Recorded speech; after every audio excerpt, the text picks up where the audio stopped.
இன்னைக்கு திருக்கார்த்திகைன்னு அம்மா சொல்லி தான் தெரியும். ஏன்னா ஒவ்வொரு வருஷமும் அம்மா தான் கொழுக்கட்டை அவிச்சு கொண்டு வருவாங்க. அதுவும் பனை ஓலை கொழுக்கட்டை ரொம்பவே நல்லாயிருக்கும். எனக்கு, அக்காக்கு, அண்ணனுக்கு எல்லாருக்கும் கொண்டு வந்து தருவாங்க. ஆனா இந்த வருஷம் வந்து உடம்புக்கு முடியாதனால, "நீயே பண்ணிரு. இப்டி இப்டி பண்ணுன்னு" மட்டும் சொல்லி தந்தாங்க.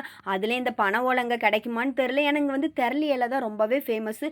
அதுவும் அந்த இலை ரொம்ப மணமா இருக்கும். இருந்தாலுமே எனக்கு வந்து பனை ஓலையில வைக்கிற கொழுக்கட்டை தான் ரொம்பவே பிடிக்கும். ஃபைனலா மாவெல்லாம் வெரசி எடுத்து, அதுவும் இன்னைக்கு வந்து பருப்பு, தேங்காய் இதெல்லாம் வந்து நெய்யில வந்து நல்லா வறுத்தெடுத்து தான் வச்சேன். அப்படியே வந்து பனை ஓலையிலையும் கொழுக்கட்டை வச்சு அதை இன்னொரு அடுப்பில் அவிச்சுக்கிட்டு அதுக்கப்புறம் இந்த இலையப்பத்துக்கும் வச்சு ஏன்னா இவங்களுக்கு வந்து இலையப்பம் ரொம்பவே பிடிக்கும். அதையும் வச்சுட்டு இந்த கோலத்தெல்லாம் போட்டுட்டு 5 6 தெரளி இலையிலையும் வச்சுட்டு தான் போனேன். அதுக்கப்புறம் வந்து கோலம்லாம் போட்டு முடிச்சுட்டு ஃபைனலாக வந்து பார்க்கும்போது இலையப்பம் அந்த கொழுக்கட்டை எல்லாமே ரொம்ப நல்லா இருந்துச்சு.